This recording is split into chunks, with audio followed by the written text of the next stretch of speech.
En 1986, suite au premier Son et Lumière organisé sur la place de Gravelines, le Centre d'action et d'animation culturelle est créé et à sa tête Patrice Gousset. En 29 ans, le Son et Lumière a évolué. Il a notamment changé 3 fois d'emplacement. En 86, on était donc sur la place de Gravelines. Après, nous sommes passés au Théâtre de Verdure, ce qu'on appelle le Théâtre de Verdure. Et depuis 2004, nous sommes maintenant, c'est la 12e année que nous sommes porte aux boules, avec la volonté du maire de vouloir faire maintenant donc un Son Lumière annuel. Et qui dure, alors avant c'était une semaine, maintenant c'est 2 semaines.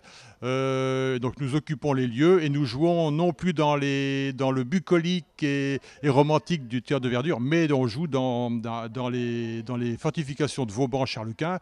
Donc là on a un décor, bon, naturel non, mais un décor bien bâti et qui met en valeur les différents tableaux. Alors là j'avoue que quand on fait du Versailles avec du Vauban derrière, là on est en plein dedans.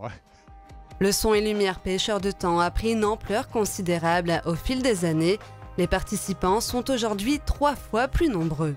Quand le premier Son et Lumière a commencé, on était 80 à 100 personnes. Donc maintenant, nous sommes dans les 300, 310, 320.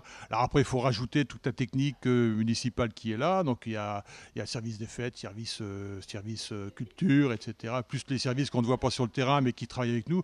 Donc c'est vrai qu'il y a, si on prend les salariés plus les bénévoles, on frôle les 380 personnes qui sont impliquées dans le Son Lumière. Si vous êtes intéressé, il reste encore quelques places à réserver à l'Office de tourisme ou en mairie de Gravelines.